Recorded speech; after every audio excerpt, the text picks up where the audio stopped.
who's your friend? I'm like, oh, this is Andrew Yang. He's running for president of the United States. There's my friend. And many months later, we walked down the street in Manchester, and somebody bumped into us and said, hey, Andrew, who's your friend? And that was one of those moments that I realized that the work of many, many, many months had been paying off in many ways. So when I met Andrew, he was, depending on how you count it, between 16th and 18th place. It's remarkable that there were that many choices. I think we're down to 11 officially right now. We were at 27 at one point. 27. Has anybody here announced their candidacy for president so far? The odds are reasonably good. In New Hampshire, the joke is, because of our legislature, everybody has been, is, or will be an elected official at some point. Actually, how many of you have been or are an elected official of any kind? All right. The rest of you will be. You just don't know it yet. That was 16th to 18th place, and that was a year ago. And a poll last week had him alone in 4th place nationally. He is one of a very steadily shrinking number of people who will be on the next debate stage. And by the way, he's a resilient guy. After missing the debate stage in January, the Iowa debate stage, he ended up getting back on the debate stage for the one at St. Anselm College this Friday night, which I hope you will watch. And if you love Andrew, either already or at the end of this event, you can also be a part of cheering him on. And we've got folks here that can help you be a part of that on Friday night as well. What he has done is nothing short of remarkable.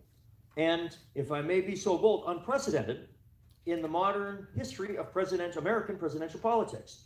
There are only a handful of people who have gotten as far as he has already in the nomination process, who started never having run for, much less held, elected office before. Think about some of the folks since World War II who have been successful at presidential politics who had not held previous office before. One of them is pretty darn contemporary. And I just want to assure you that Donald Trump is not evidence that only people that have held elected office can be president. In fact, one thing that I think is the case, if you look back, I mean, Dwight Eisenhower hadn't run for office, but he beat Hitler, pretty good credential. And then you had people that didn't get quite that far, but did pretty well. And people like Herman Cain or Ben Carson. But in all these cases, they were already pretty darn famous in some way when they entered the exercise. And certainly Donald Trump was one of the most famous people in the country when he went down that escalator and told Mexico off. He was famous already. Andrew Yang was an anonymous person. The Washington Post did a story saying, random man runs for president. Random man runs for president. But he's not a random guy. Not if you listen to him. Not if you spend time with him. You realize he's one of the smartest people that you're ever going to meet. I can tell you firsthand, he has a motor that doesn't stop. This is one of the hardest working people I've ever met. We did our first event at 4 o'clock this morning, which I can tell you, there's an unexpected wrinkle. He'll be here shortly. I didn't actually mention that, but he will be here shortly. But I didn't want you to just wait. And so I'm up here trying to look like I'm not killing time. Here's what the next week is about. Ordinarily, I'm a lifer. Who here is a native of New Hampshire? Who was born in New Hampshire? And who was not born in New Hampshire? Okay, that's New Hampshire. New Hampshire is one of the least native states in America. Top 5 least native states. I used to, when I was running for mayor, I'd knock on doors and tell folks that I was from Manchester. And that was getting held against me. They're like, well, I'm not from New Hampshire. So what are you saying? You got to be from New Hampshire to run for mayor? And then I stopped telling people where I was from. I thought that would be good. It was bad. Most people that live in New Hampshire were not born in New Hampshire. But one of the things that seems to become acquired once you attain a residency is that we kind of like to tell Iowa that we're not going to rubber stamp who they selected in the caucus 8 days earlier. Well, it turns out this year you don't have to worry about that. I have no idea who won the Iowa caucus last night, nor do you. This just in, nor do any of the candidates. Pretty extraordinary. Who plans on voting in the New Hampshire primary a week from today? Are we going to show them how to run an election next Tuesday?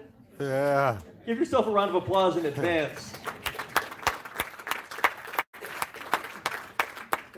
Because folks are watching now, all right, in the early states, and if we mess it up logistically, I mean the results, if you don't vote for Andrew and you mess it up that way, that's a different conversation. But if we mess it up logistically, there are folks that are just killing to get first in the nation.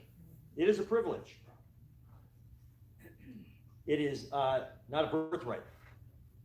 But in the history of the New Hampshire primary, we have a lot of examples where we have said time and time again across party lines that we like to give outsiders a chance. We like to give people that don't start with the biggest bank account a chance. We like to give the other 48 states a chance. So it's kind of funny. Like I joke with folks, I'm a tremendous respect for Hillary Clinton, but she ends up being an amazing example of the oddity of New Hampshire.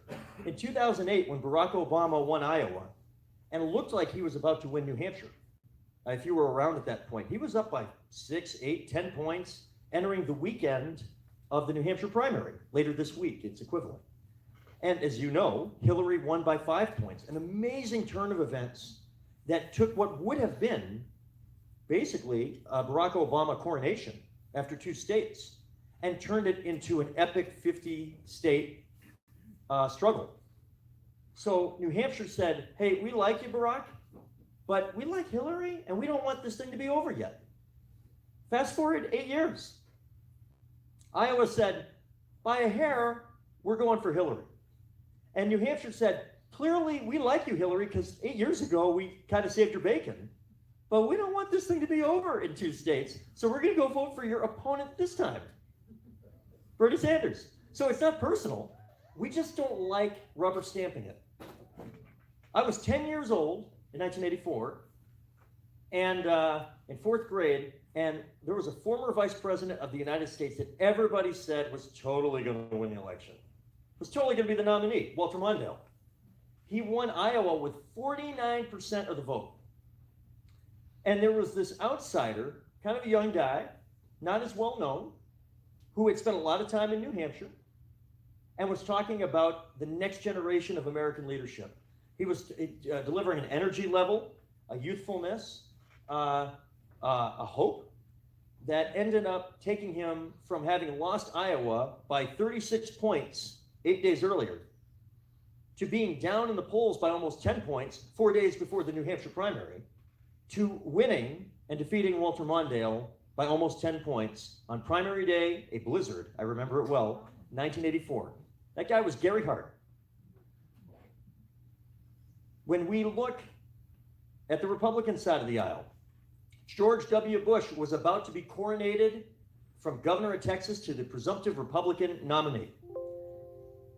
And there was a guy that said, I'm going to skip Iowa because I believe that New Hampshire is the place where somebody that kind of starts from a little further back than the big names at the beginning has a shot if they work it hard enough and they've got a compelling message that presents a positive, alternative vision of where America can go. And that person was John McCain. And he ended up going from losing Iowa by an enormous margin to 8 days later, winning the New Hampshire primary by more than 15 points. And then 8 years later, New Hampshire did it again for him. We see this on both sides of the aisle. It's what caused LBJ to not run for re-election, in large part because New Hampshire gave Eugene McCarthy a big vote out of nowhere. It's what cost Ed Muskie a nomination. It's what propelled Jimmy Carter to a nomination. It's what gave Ronald Reagan a chance after having lost a nomination in 1976. So this is not new. This is what we do. And if you've been looking at the polling in New Hampshire, it is pretty remarkable how volatile the next 7.5 days are likely to be. And that's before I found out we don't know who won Iowa. Like, it was volatile before that. So here's the thing. I'm going to ask you, show me a show of hands. How many of you are hoping that you get a nominee that represents some form of transformational change as it relates to economic inequality, wants to rewrite the rules of the 21st century economy, somebody that's going to make this a fairer place for all Americans to live in for the next 20 years. Who would like that as a big part of who our nominee is? Me too. How many of you want a nominee who gives us the best chance of defeating Donald Trump this November? Yeah, I saw people like the shoulder out of joint on that one. Like, oh yeah. And I think a lot of you wanted both. Here is the challenge we face, Democrats and those who are thinking about voting Democrat this year. The reason why this is such a messed up field, even after Iowa, especially after Iowa last night, where we have so many people that have a chance, where nobody is running away with it. It's a very convoluted message that the electorate is sending through the polling and even through Iowa now, is because Democrats really want to beat Donald Trump, and they really want transformational change, economic transformational change. But in terms of the electability, we all want an electable nominee, and we can't quite agree on what the optimal electability set of characteristics looks like. If I asked you privately what you think the characteristics are of the most electable Democratic nominee, I would get as many different answers in terms of the combination as there are people here. Some folks say we need somebody who is sort of moderate and stable and brings us back to some form of normalcy and predictability, comfort. Others would say we need the complete opposite of that. We need transformational change, a dynamic transformational message, perhaps a generational change. These are two very different things, and I can't tell you for sure that one is better than the other, except for I clearly have an opinion because I'm here today. What I am here to tell you with Andrew Yang, more than any candidate in this field, and I've spent time with them all, and they're all good folks, and I hope we will all support the nominee irrespective of who that nominee is. I said, can I get some applause on that? Are we in on that? This is really important. But I'm telling you, you don't have to choose in 2020. That the most electable candidate, the candidate that quantitatively, I would argue spiritually, is the one that has the best chance of defeating Donald Trump in November, happens to be the candidate that is delivering the most dynamic, most specific, most transformational message of economic change that will rewrite the rules of the 21st century economy. You don't have to choose. It's a false choice. It's Andrew Yang. When I look at the numbers, back in March, when I decided to jump on with Andrew's campaign, I went to one of his events in Plymouth. We did a book talk.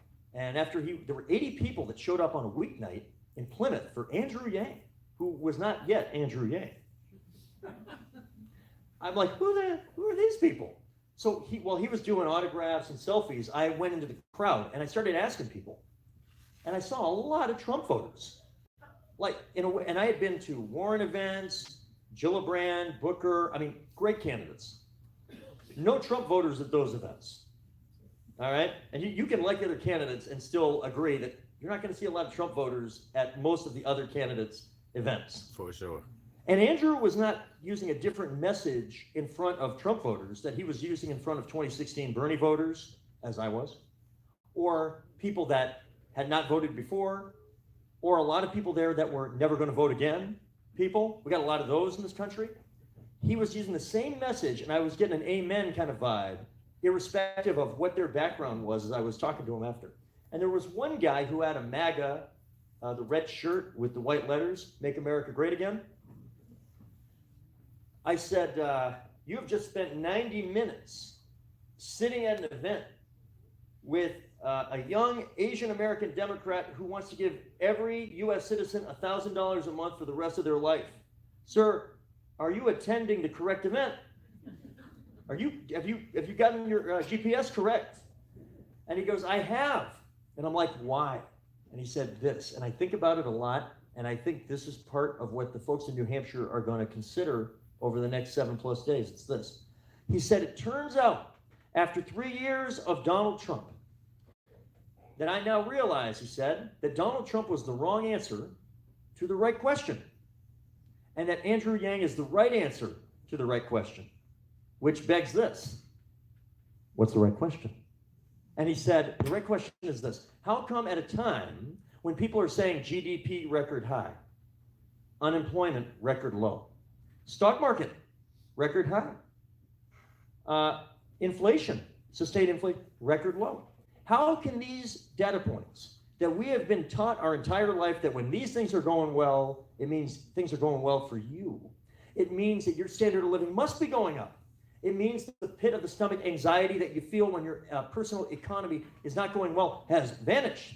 It means that you can rest at night knowing that your kids are going to have a better standard of living than you did. The American dream. Despite all that, it's not true.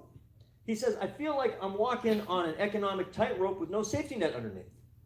So how can these two things be true? Donald Trump said, I know that millions of you are feeling economic pain. And he said the answer was immigrants. He said the answer was building a wall. He said the answer was bringing back coal. He said the answer was eliminating environmental regulation. He said the answer was turning the clock back. And it turns out Andrew realizes we don't have to turn the clock back. We have to accelerate into the future. We need to move the clock forward into what the next generation of capitalism can look like.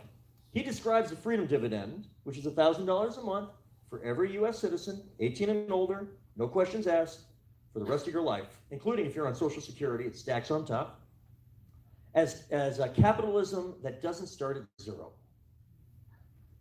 There are some of the largest companies in America, many of them tech companies, that pay none or virtually no federal income taxes last year. And some of them are ones that you probably have used since I got on this stage. Like Facebook. It's okay if you look at your, I'm not the candidate, you can look at your phone. Yeah, Facebook, Twitter, Amazon, if you decide to make a purchase over the course of the last 10 minutes. These folks didn't pay federal taxes last year. Amazon and a handful of other online shopping companies are taking $30 billion a year of old school brick and mortar commerce out of our communities every year. And they're bringing no money back in the tax revenue from all that revenue they generate. The reason that is the case is not because they are breaking the law. It is because they are following the law. And so we need to look at the law. We need to modernize the definitions that go into how much these companies pay.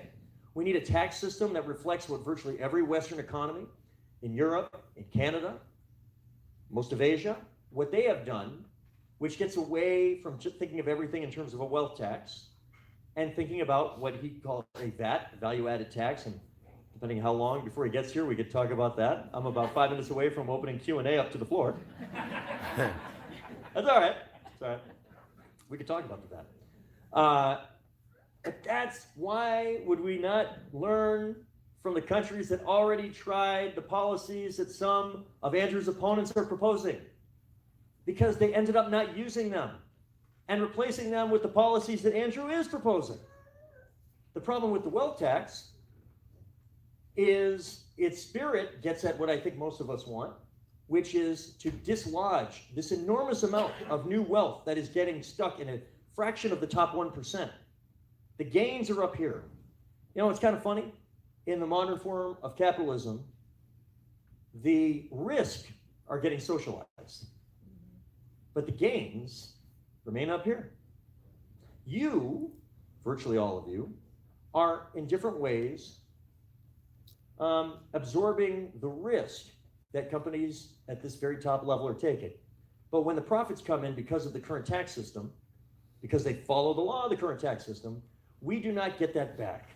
And that affects the quality of your schools, and the quality of your roads and bridges. It affects our social safety net, which has been eviscerated ever since the era of Reagan began. When we look back to the last 40 plus years, remember what Ronald Reagan said? He said, government is not the solution to our problems, government is the problem. And when one of the two major parties in our country has as its core operating principle over a 40-plus year period that government, period, end of sentence, the public sector, period, end of sentence, is part of the problem and is not capable, done well, of being something that helps lift people up and make us a fairer and freer people, then we end up where we're at today. It is not an overstatement to say this, and it's part of the reason why I signed on with Andrew so early, and I believe in him so strongly. I am now old enough to see what has happened many times in American history. Every 40 years or so in the history of this country, we end up at a moment when what has defined the Republican Party and the Democratic Party changes. The coalitions that build these two parties and create some form of stability changes. And it gets really messy at the end of that 30 to 40 year period. But we don't recognize often that we're about to enter a transformational era where coalitions change and a new defining of what the rules of politics and policy for the next 30 to 40 years are going to be. So it happened with Abraham Lincoln. I said it was big time things. Then it was Teddy Roosevelt. And then it was FDR. And then it was Ronald Reagan. And you may like what the transformation looked like, or you may not like what the transformation looked like. But the transformation occurred, and we are overdue, 40 years after Reagan's first election, for the next transformational moment. Here's a funny thing. Before the moment of transformation, there are moments of transition that sometimes are mistaken for transformation. They're not generational in their impact, but they represent the messy times we're in when we're trying to figure out as a country where we want to go for the next generation. So, for example, after Watergate, we elected an ex-governor of a small southern state, a peanut farmer, who promised he would never lie to you. And he squeaked it past a guy who was neither elected vice president nor president, Gerald Ford. Jimmy Carter got elected president. Now, Jimmy Carter remains in his mid to late 90s, a great American. I hope I have a fraction of his genes somewhere in me, because that guy is a machine. He just keeps going. He is a remarkable American.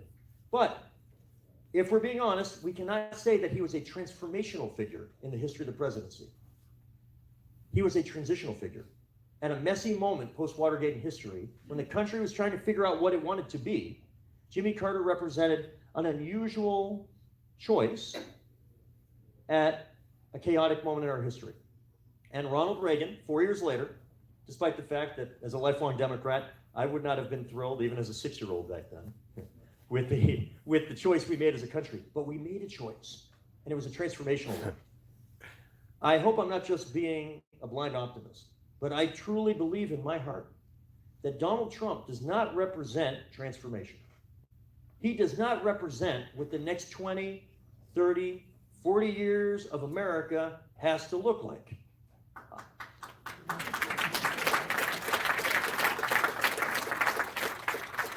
He is, and I believe in my heart, he is a transitional figure. That is the only time that I will compare Jimmy Carter to Donald Trump in the same paragraph, much less sentence.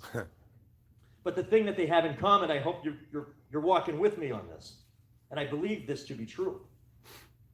It is when the country's trying to figure out what we're going to do, the levels of anxiety are real, and they're big.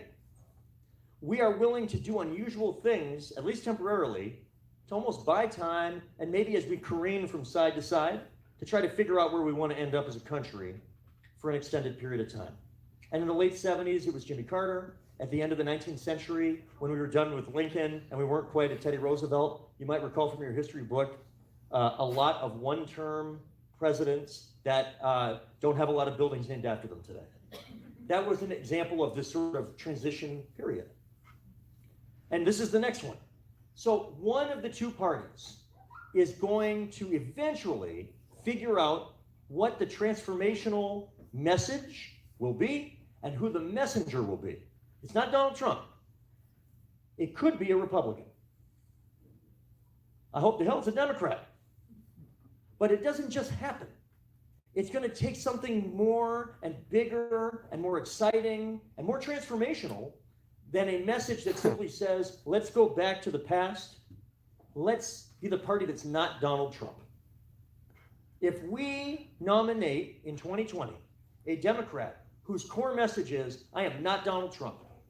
The best case scenario is we squeak by an election that then Donald Trump claims was taken away from him.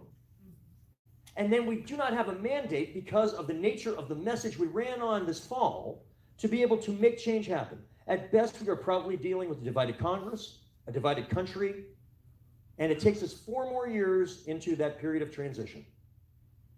So this is the moment, we have a moment, an opportunity for transformation. And I want you to think about, of the remaining candidates in the field, there are 11 left. You know where my hat is hanging. That Andrew Yang represents transformational change. For sure. He, for some folks, is a little bit uncomfortable at the beginning. And then you listen to him. People get yanged. I mean, Evelyn Yang, his wife, who is a remarkable woman, and you may have seen over the last several weeks, she's had some extraordinary and difficult challenges over the last 10 years or so, including sexual assault, that she has described with great bravery. And she did not expect to be speaking publicly. I mean, 3 years ago, she never thought her husband would run for dog catcher, much less president. If you marry Joe Biden, you know what you're getting yourself into. You know, yeah, we're probably going to do politics in our lifetime. But if you marry Andrew Yang 11 years ago, you're not thinking he's going to run for president and like do 30 town halls in 7 days. That's not what you thought you were signing up for, much less that you would become a surrogate. But that's what Evelyn has done, and she is remarkable. She'll be joining us later in the week.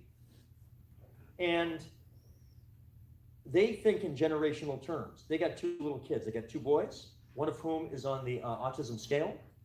It has really affected the way that they look at childhood, at how the positive role for the public sector done right doesn't begin at kindergarten, it begins at 0. Only about 1/3 of how much a kid learns in school actually occurs in the school. About 2/3 of it occurs outside of the school. And that includes nutrition and healthcare. It includes kids being exposed to reading, and their personal safety, their personal experiences. I'm excited about the possibility of having a president who thinks about childhood in those terms. I'm thinking about how excited I am about having a president who knows that we're not great in spite of immigration. We're great because of immigration. He is a first-generation American. When we lose that, we lose something in America. Yeah. I'm excited for somebody who is a lifelong Democrat, who has been a successful entrepreneur. Now, I want to be honest with you. And you can ask him this when he shows up. It's like the dating game or the newlywed game. You know, I'll leave and you can ask him if I told you the truth. He is not a billionaire. And neither is Donald Trump. I want them on a debate stage this fall where they can talk about the private sector. And Andrew can go, I know I'm up 7-0 on bankruptcies over you, Donald Trump. I've created thousands of jobs around the country in some of the most difficult and politically, frankly, important places in the country. He's done work with Venture for America and created jobs in places like Detroit and Indianapolis. He's done it in Wisconsin. He's done it in Louisiana and Alabama. He's done it in the Deep South, the industrial Midwest. You know the industrial Midwest, the states that Donald Trump needed to win and did win. You'll hear him talk a little bit about the understanding, better than any Democrat in the field, that it's not immigrants that are filling those factories in Detroit. It's robots. Technology has displaced millions of jobs, net jobs, over the last 30 years in manufacturing. And those are some of the very people who used to be some of our Democratic most reliable voters and have now become Trump voters. But I can tell you, because I've been to Detroit with Andrew and I've traveled with him in places around the country, and there are many such folks in our midst in New Hampshire. And they may not live in Detroit, but they live in Claremont. They live in Berlin. They live in Somersworth and Franklin. These are the Milltown type experiences that we often talk about in the context of the industrial Midwest, but that are right here in our backyards. Claremont was a city, for example, that had voted Democrat in every presidential election since 1964, except for Reagan 84, when everybody voted Republican that year. Except for 2016. The city of Claremont voted Republican for president for the first time since 1984. The people didn't change. Their circumstances have declined. They feel like they didn't have a choice. So we need to give them a choice that connects with them, the real opportunity to make real change happen. The opportunity to do something that we can only do if we nominate somebody like Andrew Yang. The transformational change that won't just win us an election. It'll win us the argument for a generation, the ability to lead, and I have really good news for you. I have killed enough time for today. We're not going to do Q&A from the floor. Instead, you get the next president of the United States of America, Andrew Yang. Yeah! Hello, New London. How are you? Yes. It is great to be back in New Hampshire. I gotta say, I missed this place a lot. During the last 17 days, we did a bus tour in Iowa, and I wasn't allowed to say this in any way, but I was like, man, I really wish I were back in New Hampshire. Genuinely. I mean, because you all have been a natural home for me in my campaign. I think it was in part because I went to high school here. How many of you knew that? I went to Phillips Exeter Academy, graduated in '92. They had me back to speak a little while ago, and I said to the student body, I was like, I haven't been back since graduation because I didn't really have a good time here. And then the student body erupted in applause. I was like, oh no.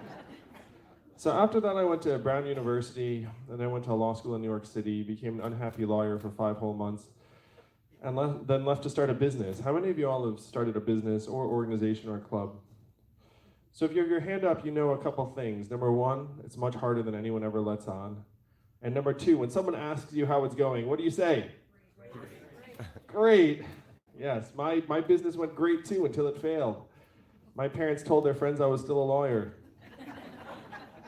But I'd been bitten by the bug. I worked at another small company and then another, and then I became the CEO of an education company that grew to become #1 in the United States and was bought by a bigger company in 2009. 2009 was a very tough time in much of the country. How many of you were here in New Hampshire in 2009?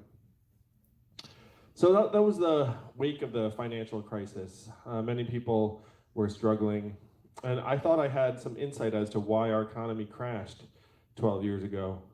It was because so many of the whiz kids I'd gone to Exeter and Brown and Columbia with had gone straight to Wall Street and helped create mortgage-backed securities and derivatives and these exotic financial instruments. I thought, what a train wreck that is. So this is where my wife became very understanding. So I came home and said, I want to start a nonprofit to help train entrepreneurs to create jobs in places like Detroit, Baltimore, Cleveland, St. Louis. How many of y'all work at nonprofits? How many of y'all volunteered in a nonprofit? You should all raise your hand to that second one. That was pretty much, are you nice? I was nice that one time. So the way I started a nonprofit, familiar to some of you, had your hands up. My wife and I donated some money. I started calling wealthy friends with the question, do you love America? The smart among them said, what does it mean if I say yes? And I said, at least $10,000. So we raised money, and then I ran this organization for 7 years that helped create thousands of jobs around the Midwest and the South primarily. We were so successful that I was honored by the Obama administration multiple times. So I got to bring my wife to meet the president. My in-laws were very excited about me for about a week. I was like, she did all right. Check it out. But I had this sinking feeling traveling the Midwest and the South. How many of you all are from the Midwest or the South? I had this sinking feeling traveling the Midwest and the South that things were getting worse, not better, in many, many parts of our country. And then Donald Trump became our president in 2016, a night I know you remember well. And first, how did you all react when Donald Trump won? It's like shock, devastated. I had a similar reaction where I thought, wow, things must be really turning in a strange direction if tens of millions of our fellow Americans decided to take a bet on a narcissist reality TV star as our president. And imagine being someone who is getting accolades and awards for helping create jobs in the Midwest and the South and feeling like your work was like pouring water into a bathtub that had a giant hole ripped in the bottom, and that the water is rushing out stronger and faster, Trump wins. And if you turned on cable news between that devastating night and tonight, at any point, why would you think that Donald Trump won? Russia. But you hear nothing except about Donald Trump. Well, Russia, celebrity, Facebook, Hillary Clinton, Bill Clinton. Bill Clinton, sure. Fear, lies, racism, emails, FBI, all sort of mixed together. But New London, I'm a numbers guy, and the numbers tell a very clear and direct story as to why Trump won. We eliminated 4 million manufacturing jobs over the last number of years in this country. And where were those jobs primarily located? Ohio, Michigan, Pennsylvania, Wisconsin, Missouri, Iowa. This happened in New Hampshire a little bit earlier. You all lost about 12,000 manufacturing jobs plus a number of years ago. Most of them were in the northern part of the state. I've been to those towns. You might have been to those towns. And after the plant and the mill closed, then the shopping district closed, people left, schools shrank, and that town has never recovered. What happened in the northern part of New Hampshire has happened in Ohio, Michigan, Pennsylvania, Missouri, Wisconsin. And unfortunately, those trends, that elimination of those manufacturing jobs is shifting to other parts of the economy. How many of you have noticed stores closing around where you live here in New Hampshire? And why are those stores closing? Amazon. Amazon's like a spaceship hoovering up $20 billion in business a year, closing 30% of our stores and malls. Most common job in the economy is retail clerk. Average retail clerk is a 39-year-old woman making $8 to $12 an hour. What is her next job going to be when the store closes? Unemployment. We're not sure. How much did Amazon pay in taxes last year? Zero. So that's the math, New London. 20 billion out, 30% of stores close, most common job disappears over time, and we get zero back. Now those are changes we can see around us, but it's much more pervasive than most of us think. When you all call the customer service line of a big company and you get the bot or the software on the other end, you probably do the same thing I do, which is you dial 000, say human, representative, human representative, like until you get someone on the line. Raise your hand if that's what you do. Oh yeah, we all do that. We're all like, a person still works at this company somewhere, and I'm now going to find that person. But in 2 or 3 short years, the software is going to sound like this. Hello, Andrew, how are you? What can I do for you? It'll be fast, seamless, efficient. What will this mean for the 2.5 million Americans who work at call centers right now making $10 to $14 an hour? How many of you all know a truck driver here in New Hampshire? It's the most common job in 29 states. My friends in California are working on robot trucks that can drive themselves. They say they're 98% of the way there. A robot truck just transported 20 tons of butter from California to Pennsylvania last month with no human intervention. Why did they choose butter for this maiden voyage? I have no idea. But if you Google robot butter truck, you can find the story. What will this mean for the 3.5 million truckers or the 7 million plus Americans who work at truck stops, motels, and diners that rely upon the truckers getting out and having a meal each day? New London, we're in the midst of the greatest economic transformation in the history of our country, the fourth industrial revolution, and it is ripping us apart. It's about to accelerate because artificial intelligence and these other technologies are about to emerge, and they're getting stronger and faster all the time. Whereas we feel lucky to stay about the same, you know what I mean? Like if we didn't get dumber on a given day, we're like, well, that was a pretty good day. But that's not where the tech is. The tech's getting faster all the time. There are young people here that, you know, you're actually getting smarter. Like he's getting smarter for sure. But the rest of us are, again, we're like, I found my keys today. That was a good day. So this is the reality of the situation we're in. And our government is essentially absent from trying to help manage this transition. Our government is 25 years behind the curve in technology. And I can say that with precision because we got rid of the Office of Technology Assessment in 1995. So think about everything that's changed from 95 till now. And then imagine a Congress that has had no independent technology advice during any of that time. Heck, even this fiasco last night in Iowa, I mean, what the heck is going on with that? Feel New Hampshire. I got to say, New Hampshire, you're about to look awfully good in about a week.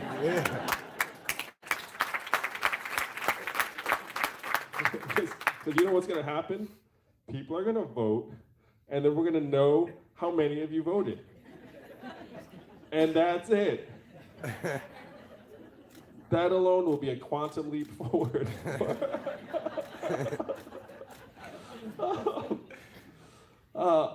In all seriousness, and I just tweeted this a moment ago, if Democrats are going to argue for trust in government, which I am running for president because I believe that some of these problems require our government to become much more proactive and invigorated.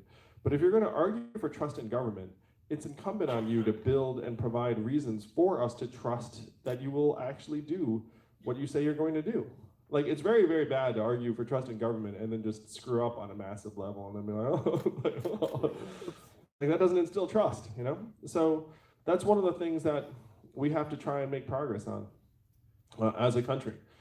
So I was absorbing all these reasons for Trump winning and the fact that technology is accelerating very quickly in 2017 after Trump won. And I went to our leaders in DC and asked what the plan was, and there is no plan, New London. And that's what got me to run for president.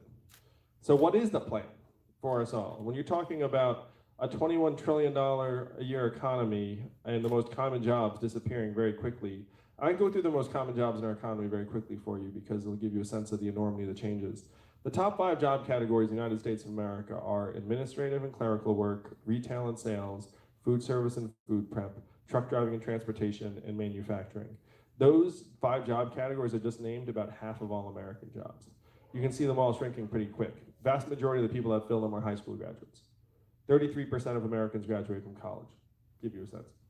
So what the heck is the plan in this time when you literally have record levels? So I'll throw this out for you all. We have record high levels of corporate profits right now in the United States of America, record high GDP, record high stock market prices, give or take.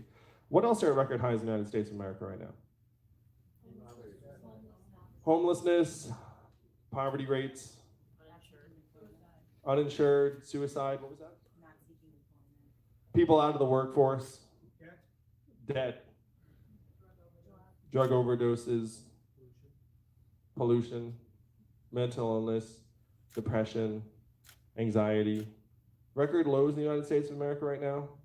Young person starting a business, getting married, having a child. Any of the things you associate with a thriving, optimistic society are at record lows right now. So what's happened is that the bottom line of the companies are going one way, and then the bottom line of us and our families are going the other way. It's so bad that our life expectancy as a country declined 3 years in a row over the last several years. So if your corporate profits are going up and your life expectancy is going down, like, what do you care about? It is highly unusual for life expectancy to go down in a developed country like the United States of America. Here, it went down 3 years in a row because suicides and drug overdoses both spiked to unprecedented levels, in part because we're pushing many, many entire communities into oblivion. And then we're looking up being like, their fault, learn to code, something like that. Like that's the reality of what's going on in this country right now. And the worst part is we don't even understand it. It's like we're being presented with these marginal explanations for what's happening to us, when what's really happening is that we're ripping the guts out of the most common opportunities in much of the country. And then we're pretending people are actually shifting and adapting. I'm the numbers guy in New London. People are not shifting and adapting. Like anything you'd look at as like, oh, maybe people are starting businesses. No, that's not happening. Maybe people are moving. No, that's not happening. You know what are happening? Suicides, drug overdoses, mental illness, decay, 40% of American children born to unmarried moms. Like anything you'd want to put up there as like a marker of like things going poorly, and you all know it. When I say record highs in the United States of America, you all know. We all know. And we're somehow accepting it. We're all looking at being like, yeah, sure, like record high drug overdoses. I guess that's normal. That's the new normal in the United States of America. New London, this cannot be the new normal in the United States of America. This is what we have to turn around. We have to actually make this economy work for us, for you, for your bottom line, for your family's bottom line, and not the big company's bottom line. We have to stop pretending they're the same things. They're not. They're going in opposite directions really, really quickly. I just spoke to a group of 70 major company CEOs in New York City. I asked them, how many of you are looking at replacing your back office clerical workers with artificial intelligence and software? Guess how many hands went up out of 70? All 70. That's the system we built in New London. You actually could fire any CEO who did not have their hand up, because it is their job to maximize the bottom line of their companies, and the bottom line of their companies means replacing humans with artificial intelligence and software more and more. And this is going to speed up really quick. So in this context, the universal basic income, this $1,000 a month plan that I'm proposing, is actually common sense and vital. It would provide a foundation for these towns in the Midwest that are getting blasted, for the northern part of this state, for rural areas. It's not my idea, it's not a new idea. Thomas Paine was for it, Martin Luther King was for it, Milton Friedman was for it. One state has had a dividend for almost 40 years of between $1,000 and $2,000 a year, no questions asked. And what state is that? Alaska. And how do they pay for it? Oil. And what is the oil of the 21st century? Technology. Data, technology, AI, self-driving cars and trucks. A new study just came out that said that our data, your data, is now worth more than oil. How many of you saw that? How many of you got a data check in the mail last month? If your data is now worth billions of dollars a year and you are not seeing a dime of it, then where's all that money going? Facebook. Facebook, Amazon, Google, Apple, these trillion-dollar companies that are paying nothing or next to nothing back into our society. This is what we have to change. All this value that's leaving our communities and our households, we got to get it back and then put it into your hands. Raise your hand if you're a parent like me and my wife Evelyn. If you're a parent, you have had this sinking feeling. That's okay, old kids count. Heck, I mean, they should count more. You did a lot of work. If you're a parent, you've had this sinking feeling that our kids are inheriting a future that is less bright, less stable, less secure than the lives that we have led. You know why we feel that way in New London? It's true. If you were born in the 1940s in the United States of America, there's a 93% chance you were going to be better off than your parents were. That's the American dream. That's what brought my family here. That's what we all aspire to leave for our kids. But if you're born in the 1990s in the United States of America, you're down to a 50-50 shot and it's declining fast. That is why the parents feel the way we do. That is why the young people in this room feel the way you do. You feel like you've had the deck stacked against you in ways that were not true for the previous generations. It's true. We have stacked the deck against you by the numbers. So New London, this is what we must change. Imagine a country where we could look our kids in the eyes and say to them, your country loves you, your country values you, and your country will invest in you and your future. Yeah. What a game changer that would be. Let's go. This is the fundamental challenge. We have to get our communities actually excited and optimistic about their future and their children's future again. That is the struggle. I have spent 7 years traveling this country. There are many places where this is not the case. New Hampshire to me is actually right there on this line, where there are parts of this state that do feel very good and optimistic, and then other parts that do not. And this is the challenge. We have to have it so that that sense of American optimism actually is prevalent again. The sense that things are going to be better for our kids. That is what you all can make real on February 11th. Can you imagine this? So much fun. The people are actually going to turn on the TV, get real-time voting results, and be like, oh, look, New Hampshire voted to actually try and humanize our economy, to try and make it revolve instead of around the companies, around our wellness and life expectancy, our mental health and freedom from substance abuse, our clean air and clean water, our childhood success rates, our school affordability, our proportion of Americans who can retire in quality circumstances. This is what we can do for our people, for ourselves, for our families, for our towns. And it has to happen February 11th. I love being here so much. My wife and I were talking about how the heck something so mainstream in the 60s now requires the futuristic Asian man to drag it back into the light. We're like, what the heck happened over the last number of years? And we agreed that what happened is that we've been collectively conditioned to think that economic value and human value are the same things. And what we have to say to our fellow Americans on February 11th is they're not the same things. That we each have intrinsic value. Our kids each have intrinsic value as Americans, as citizens, and as shareholders and inheritors of the richest country in the history of the world. I'm not running for president because I dreamt about being president of the United States. Those were not the conversations in the Yang household growing up. They were not saying, you're gonna be president someday. They were like, you're terrible, clean your room. I'm running for president because, like many of you here today, I'm a parent and a patriot. I have seen the future that lies ahead for our kids. It is not something I'm willing to accept for them. They deserve better. We should give them better. We can give them better. We can give them better starting a week from today. Donald Trump is our president today in New London because he had a very simple and powerful message for our country. He said he was going to make America great again. What did Hillary Clinton say in response? America's already great. Remember that? It's been a long 3 years, I know. But it's now coming to an end. That response did not work for many Americans because the problems in our communities are all too real. We have to acknowledge their depth and reality and severity, but then we need real solutions that will actually move our communities forward. What were Donald Trump's solutions? Build a wall, turn the clock back, bring the old jobs back. New London, you know we have to do the opposite of these things. We have to turn the clock forward. We have to accelerate our economy and society to rise to the real challenges of this time, like climate change. We have to evolve in the way we see ourselves and our work and our value. I am the ideal candidate for this job because the opposite of Donald Trump is an Asian man who likes math. Thank you all very much. You may not know this, New London, but math is an acronym. What does it stand for? Make America think harder! Make America think harder. That's right. That's your job next week. It's your job to move this country we love so much. Not left, not right, but forward. And I know that's just where you will take us. Thank you all so much. Yeah, let's go, Andrew! It's great to be back in New Hampshire.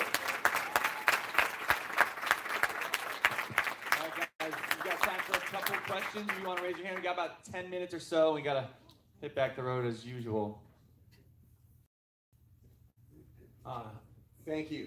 I'm a vegetable farmer, and I make my living, been making my living as a vegetable farmer for 30 years, and I would really like many of your criticisms about capitalism, but I really don't understand why I don't hear the word self-employed capitalism.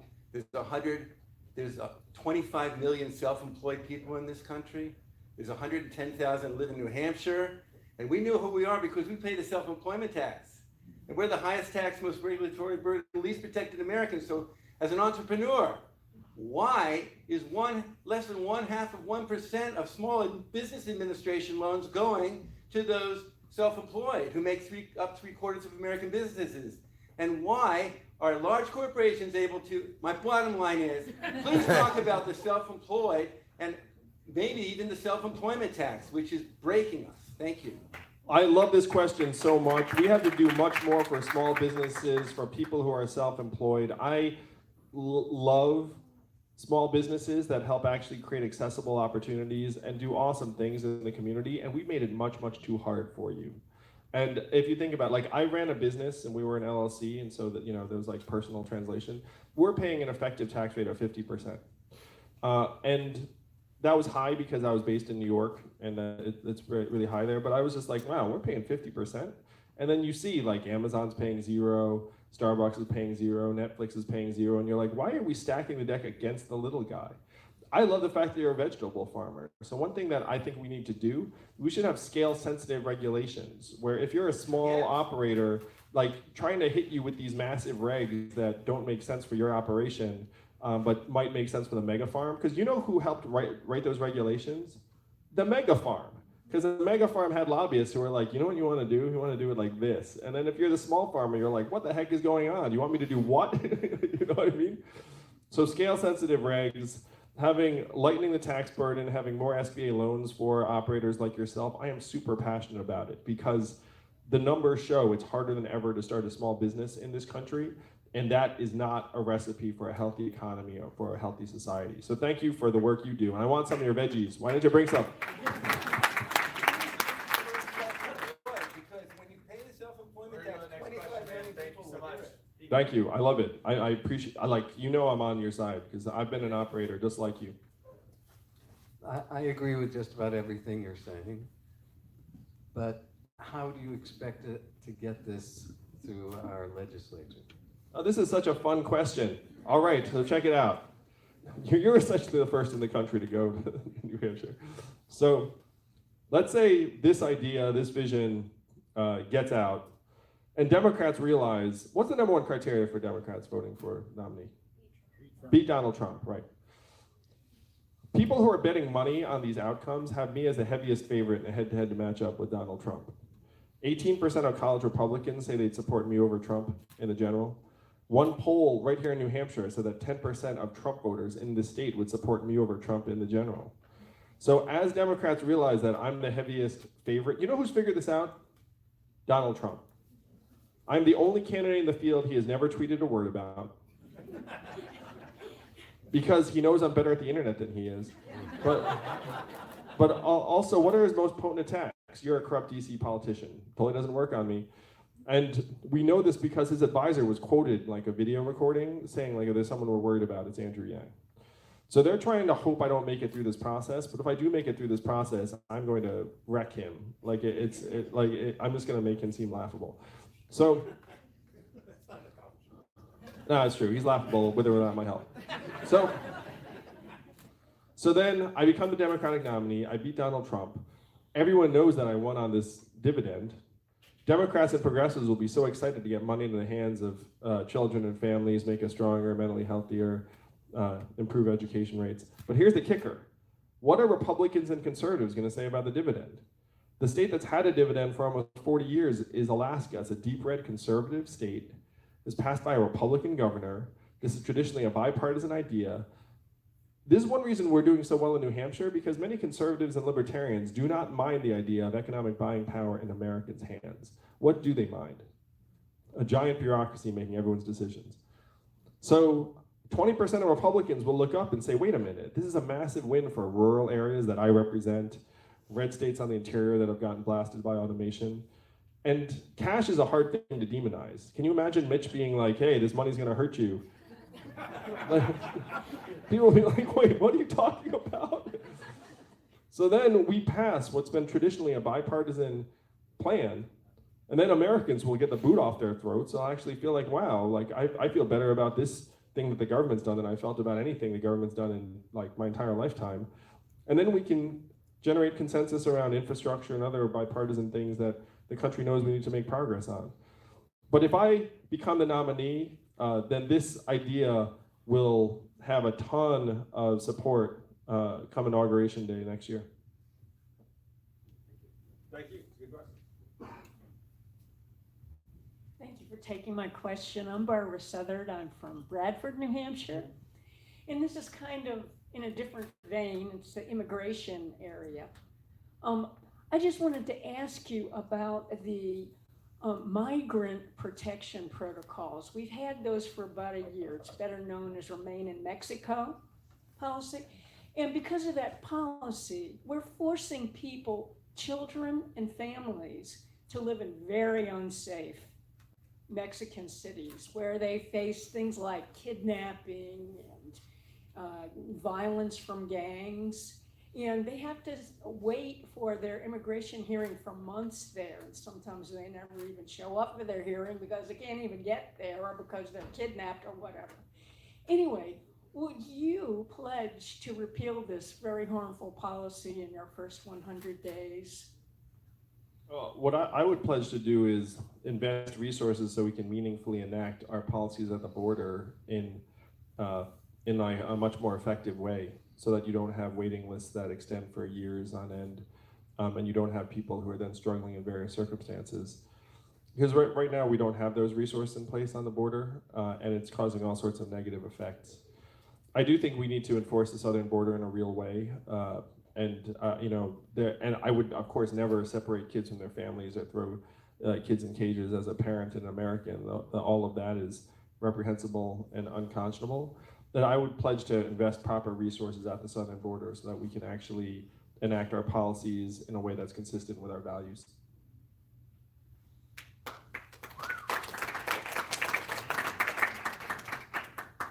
We have time for one more question. I'd like you to talk about anger. the person that was up here beforehand was talking about Reagan being this transformational leader, came, after Carter and brought this very positive message. Right now, we have a lot of really angry people that are using that anger to win in the polls. And I would Bernie Sanders, not kidding. Well, it's what good is it if we can't have a fight? I mean, I love them all, but anger is going to be a very powerful weapon, and I'd just like you to talk about it.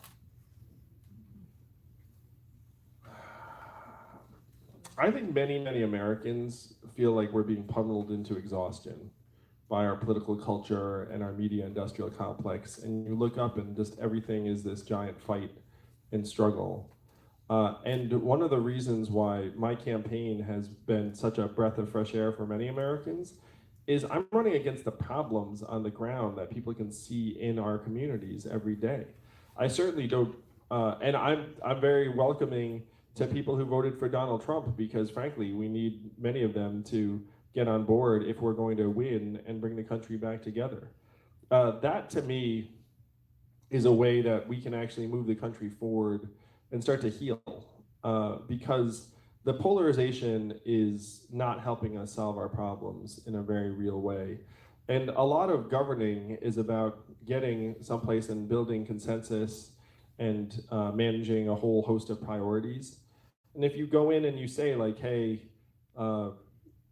this is the vision and we're going to go this direction, and if you don't like it, then I'm going to demonize you or villainize you, then that's going to, unfortunately, I think, continue this dynamic that we've been in for quite some time. And the way this dynamic has been described, and I really like this description because it felt right, that our parties have been playing you lose, I lose, you lose, I lose, like for the last number of decades. And who's actually been losing during that time? Us. We have been losing. And that's why so many Americans have kind of thrown up their hands and said, oh gosh, like politics, not for me, or I don't trust DC. That's how someone like Donald Trump wins, honestly, New London. Like how the heck does Donald Trump become our president?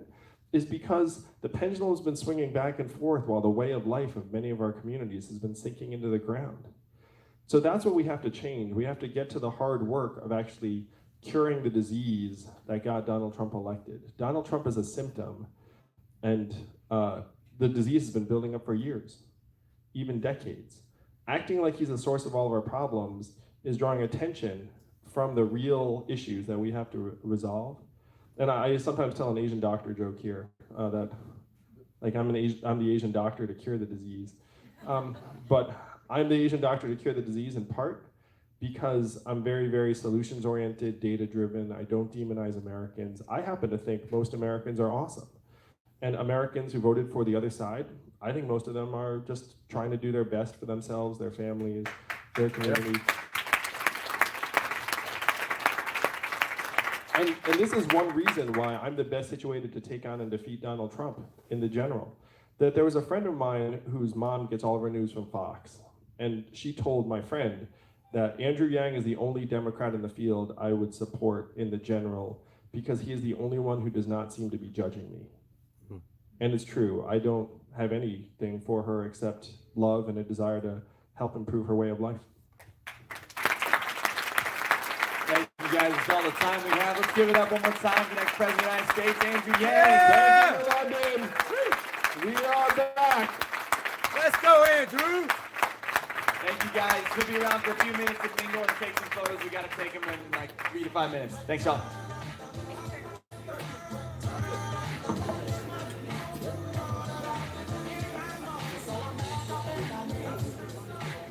All right, Yang Gang, there you have it. We're gonna see if we can get some interviews. They're trying to rush him out.